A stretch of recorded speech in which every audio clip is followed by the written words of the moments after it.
ជាមនុស្សស្រីបកាយខាងរកស៊ីតមកមុខគឺអត់គ្រប់គ្រាន់ទេត្រូវតែស្អាតឆ្លាតរឹងមាំហើយចំណាប់ចំនួនខាងចក្រានជើងឆ្នាំទៀតទៅល្អ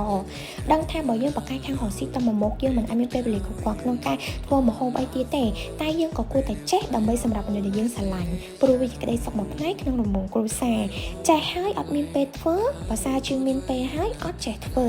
សាកសម័យមើលបើយើងមានកូនឬប្តីគាត់ឃ្លានអីហើយយើងធ្វើពួកគាត់ញ៉ាំក្តីសុខមួយក៏កើនឡើងមកកម្រិតទៀតខ្ញុំអត់ដឹងអ្នកផ្សេងគាត់យ៉ាងម៉េចទេតែសម្រាប់ខ្ញុំពេលលឺមនុស្សដែលគាត់ឯងស្រឡាញ់ឃ្លានអីហើយយើងធ្វើឲ្យពួកគាត់ញ៉ាំណា